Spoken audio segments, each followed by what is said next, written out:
జయరాం తండలో శివలాల్ మహారాజ్ జయంతి సందర్భంగా సభాధ్యక్షుడు మీ అందరి 3 సార్లు చేసినటువంటి సర్పంచ్ మాజీ సర్పంచ్ భవన్ సింగ్ గారికి, గౌరవ వేదిక మీదటువంటి తాండూరు సబ్ కలెక్టర్ ఉమాశంకర్ ప్రసాద్ గారికి, పిసిసి ప్రధాన కార్యదర్శి మాజీ జడ్పీటీసీ మీ అందరి ఆప్తుడు దారాసింగ్ గారికి, ఏఎంసీ చైర్మన్ కోట్పల్లి మన అంజన గారికి, వైస్ చైర్మన్ నారాయణ రెడ్డి గారికి, AMC Basirabad vice chairman Chander గారికి, మాజీ జడ్పీటీసీ శ్రీనివాస్ రెడ్డి గారికి, గౌరవ మాజీ సర్పంచులు, గౌరవ ఎస్టీ నాయకులు, మా ఎంపీటీసీలు, మాజీ ఎంపీటీసీలు, వేదిక ముందున్నటువంటి గౌరవ మా ఎస్టీ సోదరి మండలి సోదరులకు పేరు పేరు నమస్కారం తెలుపుకుంటూ, పత్రికా విలేకరులకు అందరూ కూడా నమస్కారం తెలుపుకుంటూ, భాయో బహనో సేవ్ రామ్ రామ్.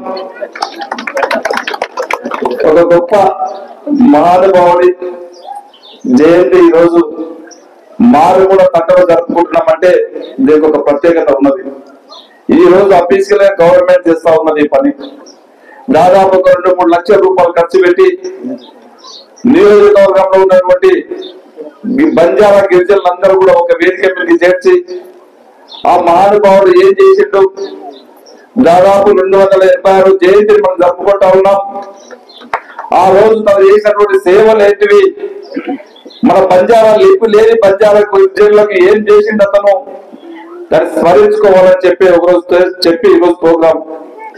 నేను అందరితో అన్నా, ఎప్పటికీ మనం టౌన్లలో చేసుకుంటే బాగుండదు, ఒక గిరిజన మారుమూల తండలో చేసుకుందాం, ఇక్కడి నుంచో మనమంతా కూడా ప్రక్షాళన స్టార్ట్ చేసుకుందాం, తప్పకుండా ఇవి తండలో చేయాలని చెప్పి ఉద్దేశమే ఈ రోజు తాండూరులో కాదు ఈ తండలో చేయాలని చెప్పి. ఎందుకంటే ప్రక్షాళన మనకి తండ మామూలు తండ నుంచే స్టార్ట్ చేసుకుందాం.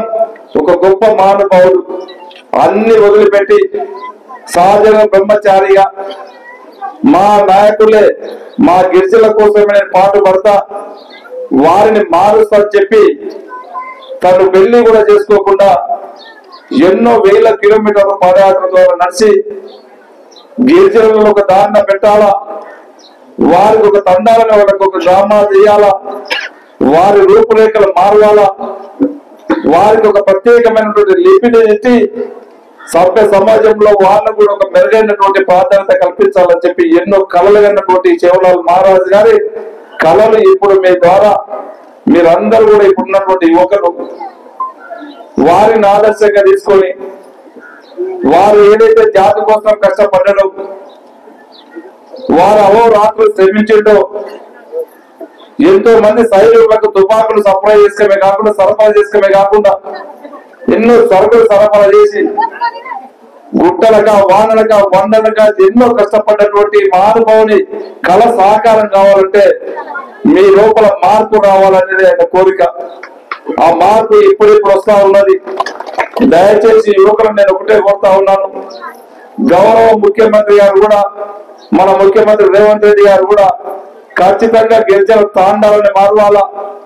ఊళ్ళో గ్రామ పంచాయతీ చేసినప్పుడే మార్పు కాదు, తప్పకుండా దానికి నిధులు ఇచ్చి ఇప్పుడు చెప్పిన మా సోదరుడు ఒక తండాలకే గ్రామ పంచాయతీ చేయడం కాదు, దాంతో పాటు అక్కడ ఉన్నటువంటి మౌలిక సదుపాయాలు చేయాలా, అక్కడ ఉన్నటువంటి కమ్యూనిటీ హాల్స్ కానీ గ్రామ పంచాయతీ బిల్డింగ్స్ కట్టియాలా, వారికి కావాల్సినటువంటి విద్య కానీ వైద్యాన్ని కానీ అందుబాటులో ఉండాలనే ఉద్దేశంతోనే ఈ రోజు శ్రీకారం చుట్టడం జరిగింది.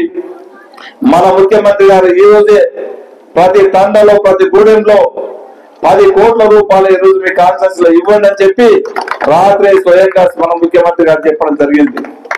ప్రతి తండాలో ఎక్కడైనా కానీ ఎప్పుడు చెప్పిండు పవన్ గారు మా దగ్గర ఇబ్బంది ఉంది, 3 సార్లు నేను సర్పంచ్ ఉన్నా కానీ నేను ప్రతిపక్షంలో ఉన్నా, నాకు ఎవరు రూపాయి ఇవ్వలేదు అన్నాడు. తప్ప కూడా ఈ గ్రామ పంచాయతీకి ఈ తండకి జయరాం తండకు దాదాపు 40 నుంచి 50 లక్షల వరకు ఈ రోజు శాంక్షన్ చేస్తున్నా. రేపటి నుంచి శాంక్షన్ స్టార్ట్ చేసుకొని ఈ తండకు కావాల్సినటువంటి మౌలిక సదుపాయాలన్నింటి కూడా చేసుకోవాల్సిందిగా నేను వాళ్ళని కోరుకుంటూ, ఇదే కాదు ఇక్కడ నుంచి మన బాధలకు ఇక్కడ నుంచి ఇబ్బందికరంగా ఉండే, నేను ఎలక్షన్స్ వచ్చినప్పుడు కూడా అప్పుడు కూడా అడిగేది కర్ణాటక బార్డర్ రోడ్డు కావాలని చెప్పి ఆ 2.5 కిలోమీటర్ల రోడ్డు కూడా కంప్లీట్ చేయించడం జరిగింది. అది కూడా టెండర్స్ కూడా అయిపోయినాయి. అది రేపు మాకు ఖచ్చితంగా ఆ వర్క్ కూడా స్టార్ట్ చేయించి మీకు అందరికీ అందుబాటులో తీసుకొచ్చే బాధ్యత ఖచ్చితంగా నేను తీసుకొని చేస్తానని చెప్పి కూడా వేదిక ద్వారా మీకు అందరికీ తెలియజేస్తా ఉన్నాను సోదరులారా. అదే కాదు ఈరోజు ఇంకా కూడా చాలా ఇది ఉన్నది, ఇంకా డెవలప్మెంట్ చేసేది ఉన్నది. దాదాపు సంవత్సరం కాలం పాటు అయింది నేను గెలిచి. ఇప్పటికే గౌరవ ముఖ్యమంత్రి ద్వారా మన నియోజకవర్గానికి దాదాపు 700 కోట్లు ఈరోజు రోడ్లకు తీసుకురావడం జరిగింది. అన్ని రోడ్లు కూడా ఈరోజు దశల వారీగా చేసుకోబోతున్నాం. ఇంకా అతి ముఖ్యమైనది మన మండలంలో ఈ రోజు కోట్పల్లి ప్రాజెక్ట్ ఉన్నది. ఇక్కడ దాదాపు 30 సంవత్సరాల నుంచి దాన్ని పట్టించుకున్నటువంటి నాదుడు లేడు. మనం ఇక్కడ నుంచి ఓట్లేసి గెలిపించడమే కానీ ఎవరు కూడా దాని దగ్గర ఒక మట్టి తీసినటువంటి పాపన పోలేదు. గౌరవ ముఖ్యమంత్రి గారు చెప్పి దాని కూడా 120 కోట్ల రూపాయలు పెట్టి శాంక్షన్ చేయడం జరిగింది. అది కూడా ఎందుకంటే పెద్దేముడు మండలంకి కోట్పల్లి ప్రాజెక్టు ఒక మణి ఆరంగా అందరూ రైతులు కళ్ళల్లో ఆనందంగా కావాలంటే అది ఖచ్చితంగా చేసి తీరవచ్చిందే. అది రేపు మాపు ఖచ్చితంగా టెండర్ ప్రాసెస్ లో ఉన్నది, దాన్ని కూడా చేపిస్తాం. అదే కాకుండా మా సోదరుడు ఇప్పుడే బస్సు అడిగిండు, ఖచ్చితంగా బస్సులోనే కానివ్వండి మీకు ఎడ్యుకేషన్ కు సంబంధించినటువంటి అన్నింటినీ కూడా ఆ మౌలిక సదుపాయాలు చేయించే బాధ్యత ఒక ఎమ్మెల్యేగా ఖచ్చితంగా నేను తీసుకొని ఖచ్చితంగా చేస్తానని చెప్పి కూడా వేదిక ద్వారా అన్ని మీకు అందరికి తెలియజేసుకుంటూ, ఒక ఈ తండకి 40-50 లక్షలు కాదు, ఈ రోజు 10 కోట్ల రూపాయలు ఎక్కడ ఇంకే తండలైనా లేకుంటే మీరు ఈ రోజు రేపే నాకు ఇవ్వండి. ఖచ్చితంగా 10 రోజులలోనే మీకు ఇమ్మీడియట్ వర్క్ చేయించే ప్రయత్నం నేను వర్క్ చేపిస్తానని చెప్పి కూడా తెలియజేసుకుంటూ, దాదాపు ఇప్పుడే నేను గెలిచినప్పటి నుంచి ప్రతి తండకు ప్రతి గూడానికి ఇప్పటికే 30-40 లక్షలకు తగ్గకుండా ఇవ్వడం జరిగింది. ఇంకా కూడా రేపు తప్పకుండా ఇంకా అవసరం ఉన్న కాడికి ఈ గిరిజన తండాలన్నింటినీ కూడా ఒక మంచి తండాలుగా చేసుకుందాం. ఇక్కడ ఉన్నటువంటి టెంపుల్స్ ని కూడా కావాల్సినటువంటి మౌలిక సదుపాయాలు చేసుకుందాం. మంచి మాట అడిగారు, ప్రతి తండకు ఒక కమ్యూనిటీ హాల్ అడిగారు, తప్పకుండా కమ్యూనిటీ హాల్ చేసుకుందాం. వచ్చే సంవత్సరము ఒక తాండూరులోనే ఒక మంచి బంజారా భవనం ఇచ్చినాం. దావసింగ్ అనేది చెప్పిండు, దాని పక్కకు 1 ఎకరం భూమి ఉంది అన్నాడు. ఇంకా 1 ఎకరం భూమి అయితే బాగుంటుందని చెప్పిండు. ఖచ్చితంగా ఇంకొక ఎకరం భూమి కూడా ఇచ్చి ఆడొక మంచి ఒక పంచనాలు కూడా, ఎందుకంటే మన సోదరులు మీరు ఎవరు పెళ్లిళ్ళు చేసుకున్నా ఏ పంచనాలు కాకుండా అక్కడనే ఒక పంచనాలు చేస్తే మీకు అందరూ కూడా ఎవరైనా బీద పడుగు బలైన వర్గాలు ఉంటే ఉచితంగానే పెళ్లి చేసుకున్న వెసులుబాటు చేసే విధంగా కూడా ఖచ్చితంగా పంచనాలు కూడా కట్టిస్తానని చెప్పి కూడా వేదిక ద్వారా మీకు అందరికీ తెలియజేసుకుంటూ, వచ్చే సంవత్సరం ఇంతకు ముందు ఒకటి ఉంది అలా సేవలాల్ మహారాజ్ గారు అక్కడ ఒకటి విగ్రహం ఉన్నది. ఉదయం మేమందరం కూర్చొని మేమందరం కూడా పోయి వచ్చినాం. పోయి అక్కడ పోయి దండలు వేసి వచ్చుకుని వచ్చినాం. పోయినసారి కూడా దండలు వేసినాం. ఆ రోజే అడిగారు మళ్ళీ మాకు ఇక్కడ నుంచి మారువాలని చెప్పి, మళ్ళీ ఆ రోజు నుంచి ఈ రోజు మళ్ళీ ఒకసారి ఈ రోజు అడిగారు. నేను అనుకున్న వీళ్ళకి ఎంతవరకు ఇది ఉందని చెప్పి నేను అది కూడా గుర్తు చేసిన.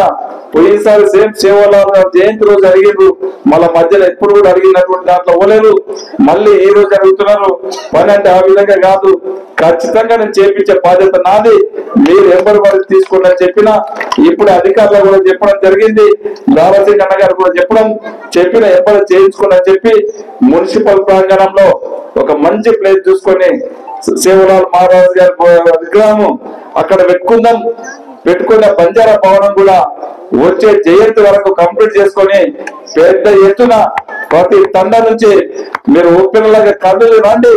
నీకు అక్కడ ఉన్నటువంటి అన్ని మౌలిక వసతులు అన్నింటినీ కూడా చేపించే బాధ్యత ఖచ్చితంగా నేను తీసుకొని చేపిస్తానని చెప్పి కూడా తెలియజేసుకుంటూ, మీ అందరి ఆశీర్వాదం వల్ల వారి ఆశీర్వాదం మహారాజు ఆశీర్వాదం వల్ల అన్ని గూడాలు అన్ని తండాలు ఆ భగవంతుడి సహకారంతోనే తప్పకుండా మీవన్నీ మారేటట్టు చేద్దామని చెప్పి కూడా తెలియజేసుకుంటూ, నాకు అవకాశం ఇచ్చిన వాళ్ళందరూ కూడా మనస్ఫూర్తిగా ధన్యవాదాలు కూడా తెలుసుకుంటున్నాను. జై సేవలాల్, జై సేవలాల్, జై జయ రామమాత.